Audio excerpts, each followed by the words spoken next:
Eh bien bonjour à toutes et à tous, c'est Anthony Klinger de la chaîne Acadev et aujourd'hui on se retrouve pour une toute nouvelle vidéo dans laquelle je vais vous apprendre à créer un espace de connexion et d'inscription pour des utilisateurs sur une application Next.js. Alors dans cette vidéo on va utiliser plusieurs dépendances mais qui ne sont pas très compliquées à comprendre et à utiliser, sachant qu'il y en a une d'entre elles, notamment Prisma, qu'on a déjà vu ensemble dans une autre vidéo où j'avais déjà fait du coup 2-3 vidéos là-dessus. Donc vous allez voir que c'est vraiment très simple à mettre en place. Si vous avez déjà un projet Next et que vous voulez implémenter un espace membre par exemple, ou un espace mon compte pour de l'e-commerce par exemple, ça peut être très facile à mettre en place avec ce qu'on va voir aujourd'hui. Petite notion de base à avoir évidemment avant de commencer, un petit peu de Next.js et un peu de JavaScript, le reste vous allez voir que ça va être très facile. Pour cette vidéo, évidemment, comme je dis à chaque fois, on va vraiment se baser sur le côté technique et pas sur le côté design, puisque le côté design va dépendre de chacun. Donc ça, je vous laisse le soin de mettre le CSS que vous souhaitez pour rendre, on va dire, votre espace de connexion plus sympa et plus ordonné en termes de web design. Pour commencer, il va vous falloir une application Next.js. Si vous n'en avez pas encore, vous faites tout simplement npx create next app et vous mettez un nom. Moi, j'ai une application par défaut app. D'ailleurs, si je fais un npm run dev maintenant et que je vais sur mon localhost 3000, on va voir que normalement on a une application Next par défaut qui va apparaître. Voilà, on attend, on a bien notre page par défaut Next.js. La première chose à faire pour arriver à nos fins, ça va déjà être de vider un peu tout ça. Donc on va vider tout ce qu'il y a notamment dans cette partie-là, dans les codes vides. Voilà, on va enlever ça. On va enlever ça, tout ce qu'on n'a pas besoin. On va vraiment partir d'une base simple. Voilà. Et on va virer le style également. Donc dans Home, on enlève tout. Voilà. Et dans Global, on enlève tout également. Donc là, on a une page blanche qui correspond du coup à notre accueil pour l'instant. Ici, ce qu'on va faire, pour l'instant, on va rien laisser. Enfin, on va rien mettre. On va tout simplement commencer à installer tout ce qu'il nous faut pour pouvoir avancer et créer une base de données avec des utilisateurs. La première chose à faire, c'est d'avoir tout simplement un outil qui va vous permettre de créer une base de données. Par exemple, soit vous avez déjà une base de données en ligne, notamment Supabase, Vercel, Netlify, il y a aussi ces services-là, ou même Firebase qui proposent des bases de données en ligne, soit vous pouvez le faire en local pour du développement, c'est ce que je vais faire moi en utilisant MAMP, ou vous pouvez utiliser l'Aragon, EasyPHP, peu importe. Moi j'utilise MAMP, donc là en fait il vous suffit d'aller dans PHPMyAdmin. Voilà, si vous avez accès à un PHPMyAdmin, de toute façon vous savez comment faire, et créer une nouvelle base de données qu'on va appeler je sais pas moi, app, par exemple.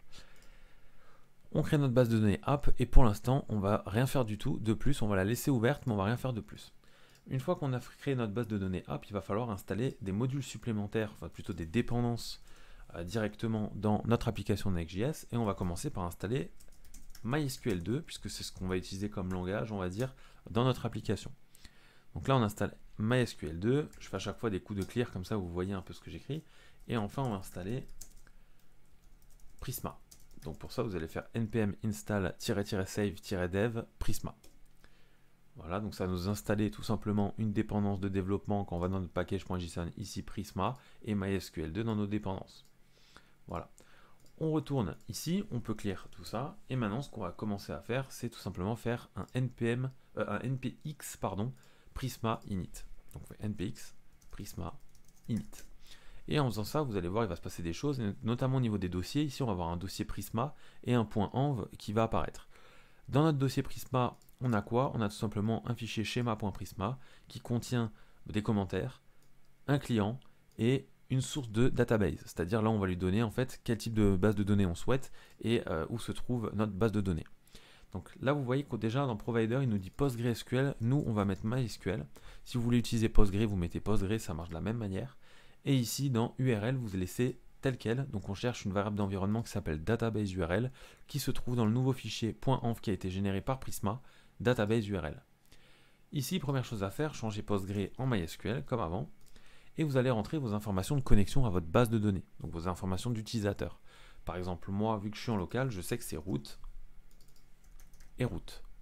Ensuite, le serveur de votre base de données, où se situe votre base de données, moi c'est localhost puisqu'on est en local, et ici vous mettez le port. Si vous utilisez comme moi MAMP et que vous êtes en PHPMyAdmin, souvent, très souvent même, c'est 888.9, puisque 888.8.8 c'est le port local, on va dire, par défaut du serveur, le 9 c'est la base de données. Donc si vous avez, comme moi, la même chose, vous faites 888.9, sinon en général c'est 3306 sur les autres interfaces de base de données. Et ici, on va tout simplement, après le slash, mettre le nom de notre base de données qu'on a appelée, il me semble, app. Voilà, très simple. J'enregistre, voilà, je peux quitter mon point env, et ici, ce qu'on va faire maintenant, pour tout de suite vérifier que ce qu'on a fait fonctionne, enfin, on va pas le faire tout de suite d'ailleurs, on va clear ici, on va retourner dans notre modèle Prisma, puisque là, enfin dans notre schéma Prisma, et on va créer un modèle. Pour ça, on va taper modèle user, et on va créer notre modèle user. Qu'est-ce qu'un modèle user? C'est tout simplement une table user qui va contenir différentes informations. Par exemple, un ID, qu'on va spécifier en integer, voilà, attention, comme ceci, et on va lui dire que c'est un ID qui par défaut est en auto-incrément. C'est une fonction, donc vous mettez bien les parenthèses, tout simplement. On va à la ligne, on va avoir besoin de quoi? D'un email. Donc là, on va le dire, cette fois-ci, c'est une type string. Et ce qu'on peut rajouter également, pour faciliter la tâche, notamment au niveau de la vérification lors des insertions, enfin des créations d'utilisateurs, on va spécifier que l'email, il faut qu'il soit unique. S'il existe déjà dans la base de données, on ne va pas pouvoir créer une nouvelle ligne. Email, password. Donc là, pareil, on va juste mettre string. Pas besoin de mettre grand-chose de plus, puisque là, en fait, on va hacher le mot de passe nous-mêmes et pas en MD5 directement, comme les anciennes versions avec MySQL. On enregistre tout ça. Une fois qu'on a enregistré, on va taper la commande npx prisma. Vous avez capté qu'on met toujours npx avant prisma. Migrate dev. Là, vous mettez --name init. Et ça nous permet d'initier notre première migration entre Prisma et notre base de données. On fait entrer. Là, il va se passer pas mal de choses. Si tout a fonctionné, vous allez dire your database is now sync with your schema. C'est-à-dire que votre base de données, elle est en accord avec ce que vous avez créé ici. Et c'est vrai, ça se vérifie. Si on retourne dans phpMyAdmin et je clique maintenant sur App, j'ai bien ici une table Prisma Migration et une table User. Et si je clique sur User, on a bien un ID, un email, un password. Donc voilà, là on n'a quasiment plus rien à faire dans notre base de données. Vous voyez qu'on va tout gérer à partir de Prisma, ce qui va nous faciliter la tâche et nous permettre d'être sécurisé au maximum. Voilà, je vais retourner sur mon app. Et maintenant qu'on a fait ça, tout simplement, on va faire... Donc là, on s'était arrêté à init. Voilà, on va tout simplement faire npx, donc on va lire, prisma generate. Tout simplement, voilà, comme ça, en fait, là, on est sûr qu'on va pouvoir interagir avec la base de données. Et maintenant, on va commencer tout simplement à créer notre première API de register, donc c'est-à-dire comment enregistrer une première personne. On va d'abord faire les API, ensuite on fera les interfaces en front. On va commencer par le back en gros, et on passera après au front. Dans API ici, normalement, vous avez déjà un hello.js. Sous ce même principe, on va créer un nouveau fichier qu'on va appeler register.js. Et ici, avant d'aller plus loin, on va devoir installer des nouvelles dépendances. La première dépendance qu'on va devoir installer, ça va tout simplement être bcrypt. Donc on va faire npm install bcrypt.js.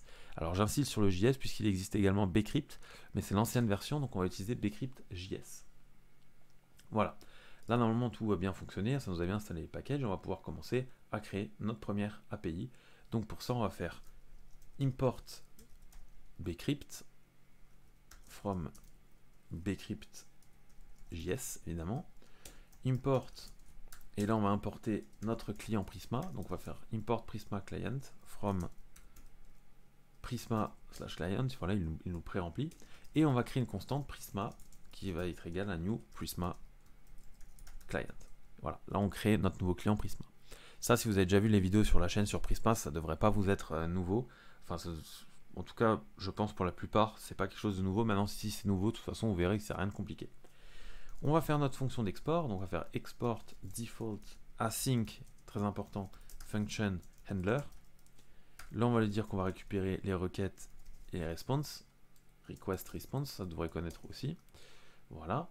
Et là, on va déjà commencer par une première vérification qui sera un if-else très simple pour la méthode.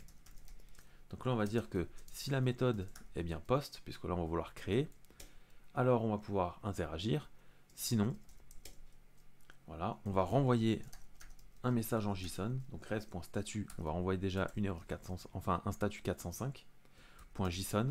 Et là, on va pouvoir envoyer un message qui dira méthode not allowed, pour nous permettre de dire du coup au client que cette méthode n'est pas autorisée. Par exemple, si on est en get, en delete, en put, cette méthode n'est pas autorisée sur cette route API.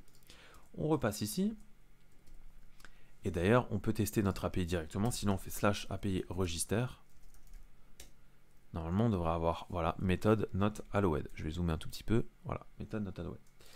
Maintenant, ce qu'on va faire ici, tout simplement, c'est qu'on va créer, on va chercher nos deux constantes qu'on aura reçues directement sur notre API, à savoir l'email et le password, puisque c'est les deux choses qui vont nous permettre de créer un compte.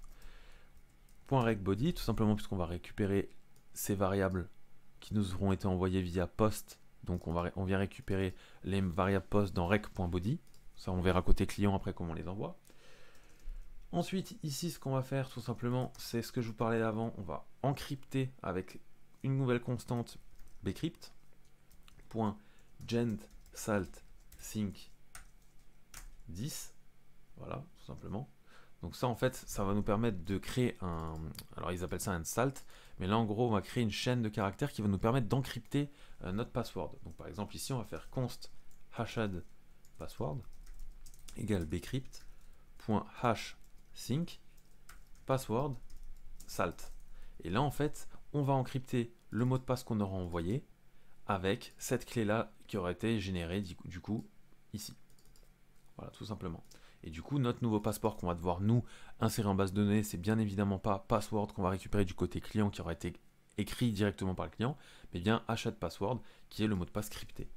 Et là, on va faire tout simplement un try catch. Donc là, vous pouvez déjà faire votre catch ici avec les erreurs s'il y en a. Et là, on va faire res.statut 500.json. On renvoie de nouveau un message. Ici, on va marquer par exemple user creation failed. Voilà. Et ensuite l'erreur. Donc error, error.message. Tout simplement. Voilà. Et dans notre try maintenant, on va pouvoir agir et créer notre nouvel utilisateur dès le moment où tout est OK. Donc on va faire une nouvelle constante qu'on va appeler new user. Await prisma.user.create.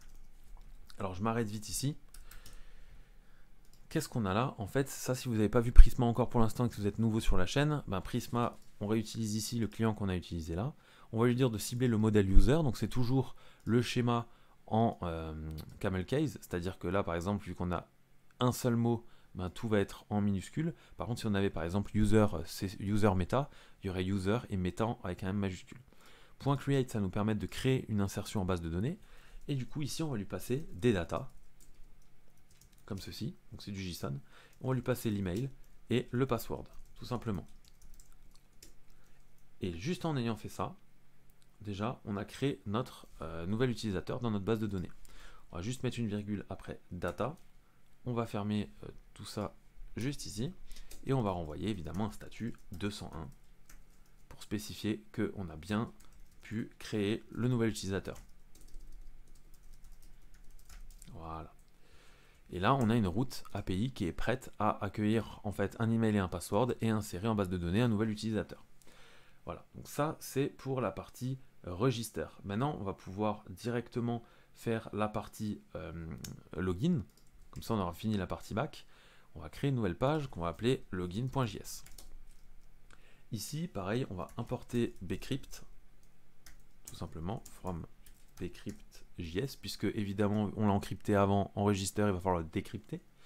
On va importer également le Prisma client. Voilà.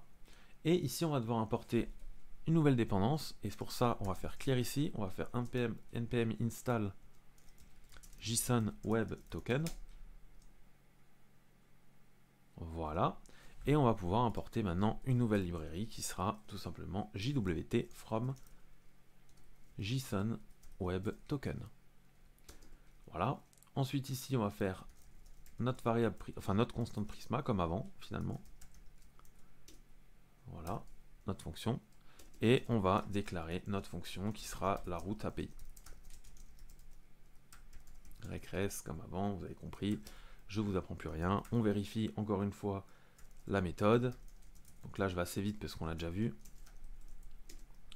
Voilà, on renvoie un statut 405 si c'est pas la bonne méthode. Voilà. Prenez le temps de le faire quand même, c'est assez important, surtout pour déboguer. Not allowed. Voilà, très bien. Ici, on a de nouveau notre constante email password qu'on va venir récupérer. puisque là, lorsqu'on va être sur le formulaire de connexion, on va venir chercher l'email et le password pour les vérifier. Donc on va faire rec.body comme avant. Enfin ici, on va faire const user égale await prisma.user.findUnique. Ça va nous permettre de chercher, on va dire, une itération dans notre base de données pour vérifier si ça existe ou non. Voilà, tout simplement, c'est une fonction native de Prisma.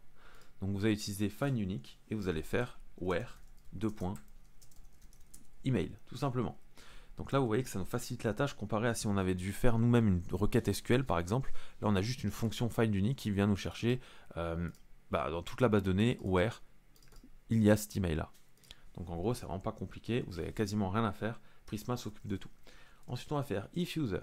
Donc, si en gros, on trouve dans notre base de données une itération avec cet email et que bcrypt.compareSync, alors ça très important, vous vous souvenez de ça un peu dans Register où là on avait hsync. En fait ici ce qu'on va faire c'est qu'on va venir comparer le mot de passe qui vient d'être écrit dans le login, donc dans la partie connexion, et le mot de passe qu'on récupère de la base de données sur cet user là. Et en gros, là ça va. Donc là on vérifie qu'il y a bien un user, et là en gros bcrypt.compareSync, si c'est juste ça va nous renvoyer true. Et donc on va pouvoir passer à ça. Sinon on va déjà pouvoir faire un else. Et on va renvoyer un statut 401.json message invalid email or password. Comme ça on pourra dire que voilà, il y a une des informations qui est fausse ou les deux. Si c'est le cas, si tout fonctionne, on va créer du coup, parce qu'il va falloir stocker la connexion, un nouveau token. C'est ce que vous voyez souvent dans un peu tous les sites. Et c'est là qu'on va utiliser JWT. Voilà, et on va lui dire qu'on va signer en gros avec différentes informations qu'on va vouloir sauvegarder et récupérer sur notre application. Ici, par exemple, on va récupérer l'ID, donc on va faire user.id, l'email, user.email. On va pas récupérer le mot de passe, on n'en a pas besoin, et de toute façon, ce serait un peu se tirer une balle dans le pied au niveau de la sécurité. Virgule, et là, on va aller créer une nouvelle variable d'environnement après, donc là, vous pouvez déjà marquer process.env.jwt_secret, comme ceci, et ça va tout simplement nous permettre d'encrypter notre token avec une chaîne de caractères. Ça on va le faire juste après, mais avant ça on met encore une virgule, on ouvre les accolades et là on va lui dire quand est-ce qu'on veut que ça expire. Par exemple expires in 2.1 heure. Et là en gros le token qu'on va créer ici avec la signature de ce qu'on veut dedans va expirer au bout d'une heure. Donc maintenant qu'on a fait ça, il nous manque une chose, on va le faire juste à la fin, mais on va déjà renvoyer un statut si c'est ok. On va faire res.statut200.json et on renvoie le token, tout simplement. Avant d'aller plus loin, on va aller dans notre .env et on va créer une nouvelle variable qui sera jwt_secret. Et là, vous allez pouvoir mettre tout ce que vous voulez. Je vous conseille de mettre quand même un truc assez costaud, pas un truc j'utilise pas Zerty. Nous, pour cet exemple, on va tout simplement mettre myapp. Voilà. Bon, je vous déconseille de faire ça, mais moi je le mets juste pour l'exemple. Vous pouvez très bien mettre 10 caractères, par exemple, avec des chiffres, des lettres, etc. Je vais ici myapp, ça veut dire que pour signer signer ce token, il va utiliser myapp, et pour décrypter ce token et utiliser les informations qu'il y a dedans, il va utiliser également myapp.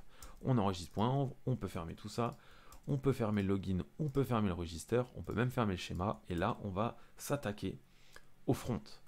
Donc pour s'attaquer au front, la première chose à faire, ça va être de faire la page d'inscription. Donc moi ce que je vous conseille de faire, ça va être d'aller ici créer une page. Donc là par contre on est encore dans API, donc on va le fermer, on va aller dans page, voilà, et on va créer une page register. Cette fois-ci c'est une page, puis une route. On va créer tout simplement une page de register, simple, hein, comme vous la connaissez déjà, et on va faire des imports. Ici on va importer useState pour gérer les états avec React. Ça pareil, ça ne devrait pas être très compliqué pour vous. On va importer Axios, pour l'instant on ne l'a pas encore installé, donc il va falloir qu'on l'installe tout de suite. Donc ce qu'on fait, on fait clear ici, npm install Axios. On fait entrer. Et une fois que ça c'est réglé, on va pouvoir importer notre dernière dépendance qui sera tout simplement useRouter from next/router. Une fois qu'on a fait ça, on va ici et on va pouvoir commencer à développer notre page. Pour ça, il va falloir qu'on fasse déjà un return pour être sûr qu'il n'y ait pas de problème, et on va mettre un formulaire là-dedans. Pour l'instant, je mets rien de plus, mais au moins on va pouvoir aller directement sur notre page sans qu'il y ait de problème, normalement. Voilà. Maintenant, ce qu'on va créer ici, c'est nos états. On n'a pas besoin de grand chose, on a besoin d'un email. Voilà. Ici, on a besoin d'un password, puisque c'est ce qu'on va envoyer au final après à notre API. À chaque fois, c'est des chaînes de caractères vides. Et enfin, un routeur pour nous faire changer de page une fois qu'on a terminé une action. On va créer tout de suite une fonction qui s'appellera handleSubmit, en asynchrone évidemment, qui contiendra un événement. Ça, ce sera la fonction qui sera déclenchée lorsqu'on enverra le formulaire. Pourquoi on est asynchrone? Parce qu'on va devoir faire des requêtes vers notre API, et ce sera beaucoup plus simple de gérer avec de l'asynchrone.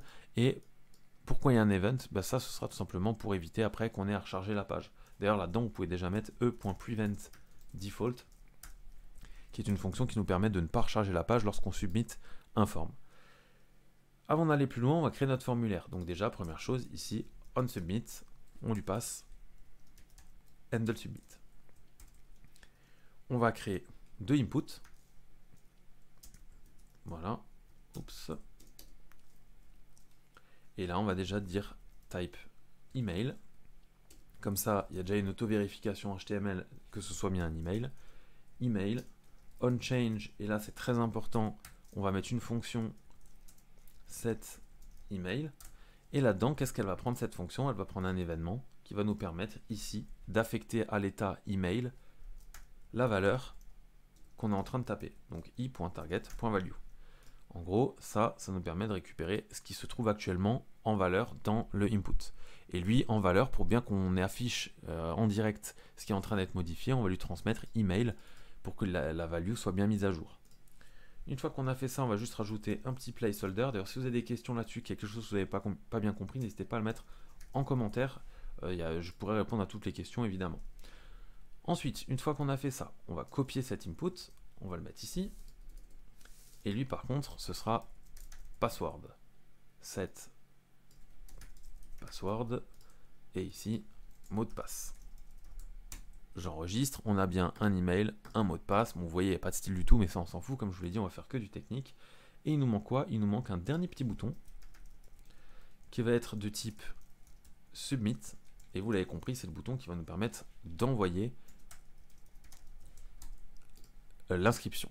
Donc là, voilà, on a s'inscrire. Là, actuellement, si je clique dessus, vous voyez qu'il ne se passe rien. Et il me dit d'ailleurs que j'ai oublié de compléter les champs, puisqu'ici, il est en required et ici aussi. Voilà pour la création d'un user. Maintenant, on va tout simplement passer à handleSubmit. Ici, on va faire un try-catch, comme avant.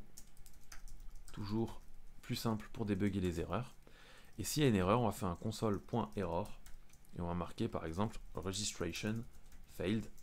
Et là, on peut passer l'erreur pour pouvoir l'afficher. Là, théoriquement, ça fonctionne si on enregistre avec des mauvaises informations ou qu'on a oublié un champ, etc., qui ne serait pas en requis, ça nous mettrait l'erreur. Ici, on va faire tout simplement une fonction await axios.post. On va utiliser Axios parce que c'est beaucoup plus simple que fetch, ça nous évite de faire pas mal de configurations et c'est déjà optimisé. Donc là, on va aller vers API register et on va tout simplement lui passer l'email et le mot de passe. Donc là, vous voyez, il n'y a rien de compliqué. En une ligne, on a fait une requête fetch, enfin une requête, oui, qui sera en fetch, on peut le dire, avec Axios post vers notre API register en lui fournissant en post l'email et le password. Si vous vous souvenez bien, ici, dans register, c'est bien ce qu'on attendait ici. Voilà. On retourne à nos moutons. Voilà. Et là, on va faire, une fois que c'est passé, on va faire router.push/login. C'est-à-dire qu'une fois que la personne, elle aura été, attention, point virgule, elle aura été inscrite, et on va rediriger vers la connexion. Comme ça, elle pourra se connecter. Avant d'aller plus loin, ce qu'on va faire, c'est qu'on va directement créer, vous l'avez compris, la page login. Et la page login, finalement, vous allez voir que c'est quasiment la même que la page d'inscription. Donc ce que je vous conseille de faire, c'est de copier tout. Commande A si vous êtes sur Mac, CTRL A si vous êtes sur Windows, coller. Et maintenant, tout ce qui va changer, ça va tout simplement être la fonction handleSubmit, puisque au final, l'email et le mot de passe restent les mêmes. On va juste marquer ici connexion. Voilà, on enregistre. Normalement, ça devrait le faire comme ça.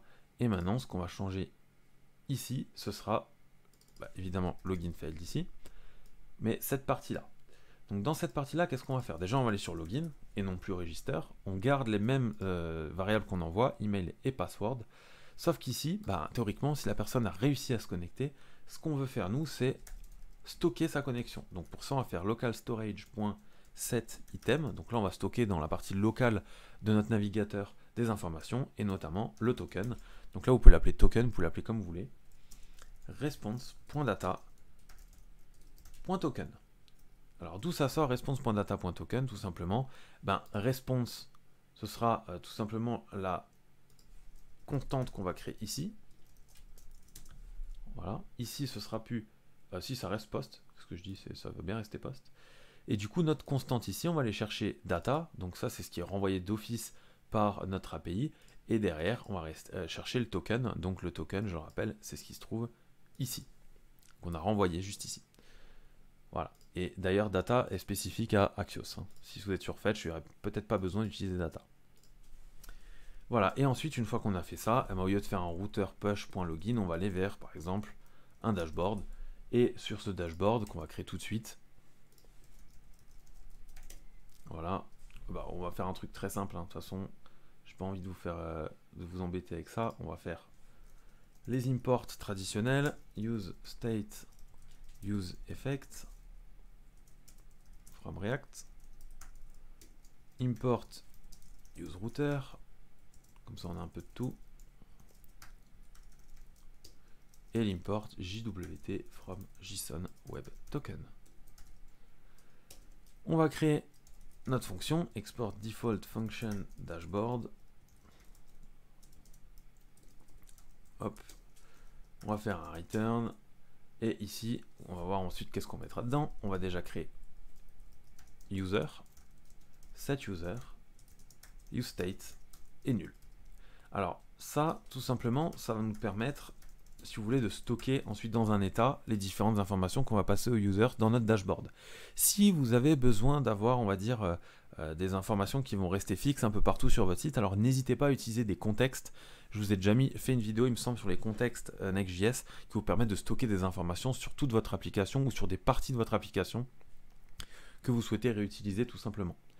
Mais là, en l'occurrence, nous, on va utiliser uniquement sur le dashboard la vérification de si un user est connecté et si lui réutiliser ces informations. Avant d'aller plus loin ici dans notre return, on va faire un use effect pour venir récupérer les informations de l'utilisateur s'il y en a. Donc là, petit rappel, pourquoi on fait un use effect? Tout simplement parce que si on faisait une requête ici sur quoi que ce soit, en fait, ça ferait une requête en boucle, puisqu'à chaque fois, ça rechargerait notre composant. Alors là, on fait un use effect avec un tableau de dépendance vide, ce qui nous permet de faire une seule requête au début du chargement du composant. Première chose à faire, const token, et on va venir chercher dans le local storage, avec un local storage.getItem, s'il y a un token. Et là, on va faire if token. Donc en gros, s'il y a un token, alors il va se passer des choses. Sinon, on fait un router.push, et là, on le fait aller vers login, tout simplement, puisqu'ici, il n'est pas connecté, il faut qu'il aille se connecter. Encore une fois, le fameux try catch, ça normalement maintenant vous êtes rodé. Voilà. Et là on va faire un console.error invalide token, et là on affiche l'erreur. Et router.push encore une fois login. Parce que ça c'est que pour nous pour pouvoir débugger. Et dans notre partie try, ici qu'est-ce qu'on va faire? On va décoder le token puisqu'on va avoir besoin des informations. On va faire const decoded, vous pouvez l'appeler comme vous voulez, jwt.verify et non plus signe ici, c'est l'inverse. On va vérifier le token avec comme clé, souvenez-vous ce que je disais avant, process.env jwt secret. Et ça nous permet tout simplement de vérifier, de décoder directement le token qu'on a stocké dans notre local storage. Et une fois que c'est fait, on va set user decoded. Et là, on aura accès aux propriétés de user, tout simplement. Donc là, l'avantage, c'est qu'au lieu de faire un return comme je l'ai fait ici, ce qu'on va pouvoir d'abord vérifier, avant de retourner quelque chose, ce sera de dire si il n'y a pas d'user, donc si user est nul, alors tu me return une div qui dit loading. C'est-à-dire là, c'est en train de charger en gros, tout simplement. Par contre, si user est true, donc on n'a pas besoin de faire un if else, si on met un if ici et qu'on return, de toute façon, ça s'arrêtera quoi qu'il arrive ici.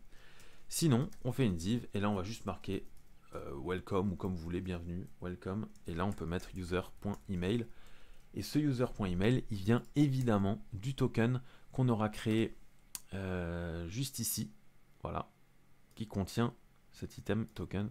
Non, c'est plutôt dans le login ici, voilà, qui contient l'email qui est ici, qui a été signé dans le token.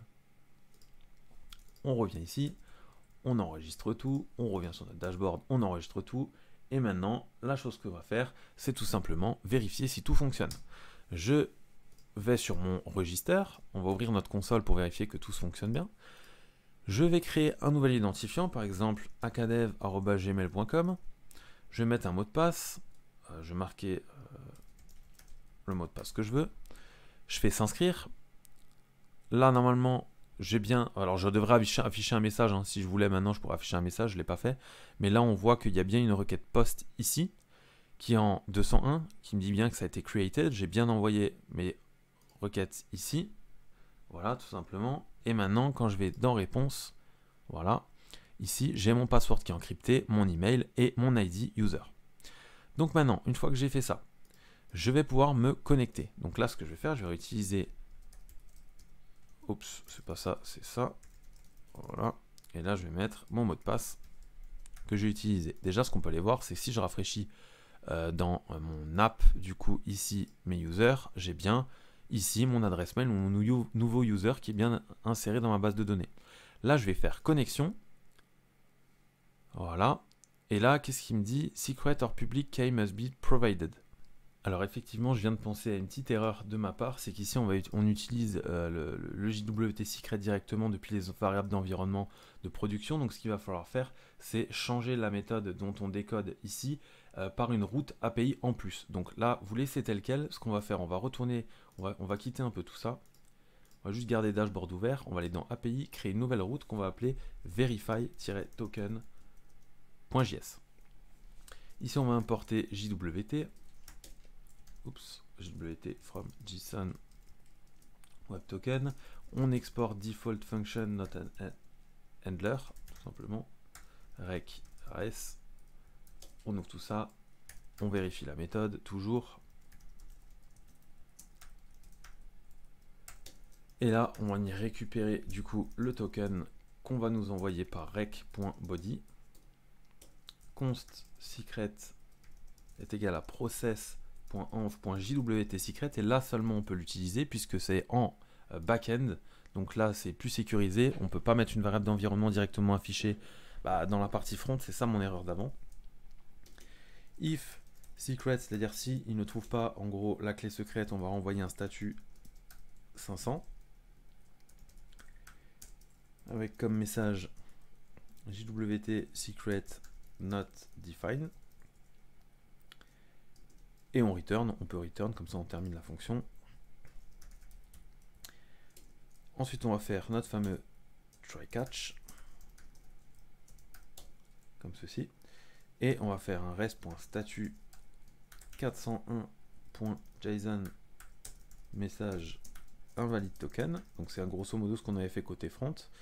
Et ici, après ce catch là, on n'oublie pas de faire le else juste ici. Voilà. Où là on va renvoyer un statut 405 cette fois-ci pour spécifier que la méthode en gros n'est pas autorisée. Voilà. Et ici, qu'est-ce qui va se passer du coup maintenant? En faisant tout ça, dans notre try, on va juste rajouter const decoded comme on l'avait fait côté front.verify token avec la clé secrète. Donc là, on met bien une virgule entre les deux, n'oublie pas. Et on va renvoyer en statut 200 et en JSON un user avec decoded. Et là, en fait, on pourra récupérer toutes ces informations directement côté client et les attribuer à notre user. Donc pour ça, on revient sur dashboard et en gros, la partie qui va changer, elle est très simple, c'est que après notre if token qu'on a ici, vous pouvez supprimer tout ça, voilà, et on va recréer une requête Axios, Axios. Donc il va falloir l'importer évidemment après, hein, pensez-y, API verify token,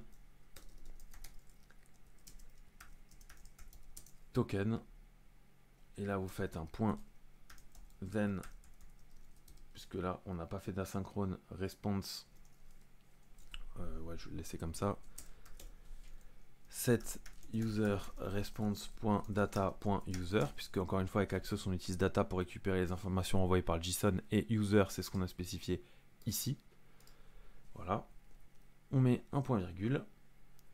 Après tout ça, on va faire quand même un catch au cas où il y aurait une erreur. Et là on va faire console.error invalid token error. Et là seulement on va faire un router.push/login.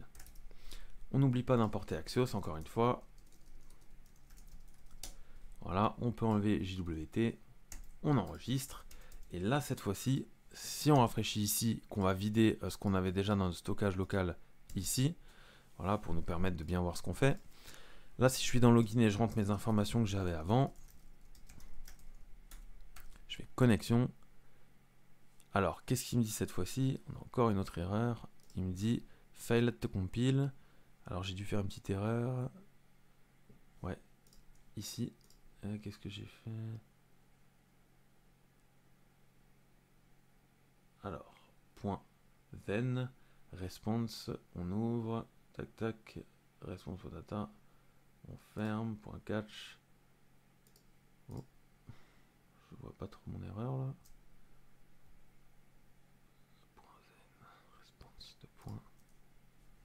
On va aller sur problème. Je vois pas mon erreur, j'avoue. Ah, j'ai mis une virgule ici. Voilà, point virgule. Tout simplement. Et là, vous voyez que ça a bien fonctionné. Donc voilà, c'était un peu calamiteux. Mais on va le refaire comme ça. On comprend tout nickel. Voilà. Là, maintenant, je rafraîchis par exemple mon dashboard. J'ai pas d'user, donc il me renvoie bien vers login. Ici, on va faire akadev@gmail.com et on va mettre mon mot de passe. Je fais connexion. Et là, voilà, j'arrive sur mon dashboard où je peux récupérer mes informations. Donc si ici, par exemple, je voulais mettre ID, j'aurai 1. Donc voilà, là avec ça, vous avez de quoi faire votre espace de connexion et d'inscription. Donc voilà, c'était assez simple au final. Il y avait juste 2-3 erreurs. Justement, c'est bien que je les ai faites comme ça, vous puissiez voir. Ça vous permet de voir aussi dans votre propre code les différentes modifications à faire. N'oubliez pas d'importer tous les bons modules. Vous voyez qu'on a très peu de routes au final, hein, et après ce fonctionnement en fait fonctionne très bien pour l'implémentation sur quelque chose qui existe déjà ou sur de la nouveauté. Donc n'hésitez pas à l'utiliser. C'est une bonne méthode pour créer des espaces de connexion et d'inscription. Si vous avez des questions, n'hésitez pas à les mettre dans les commentaires. Comme d'habitude, j'y réponds. Et n'hésitez pas à mettre un pouce bleu sous cette vidéo, ça aide la chaîne. On est bientôt 7000 sur la chaîne, donc ça fait extrêmement plaisir.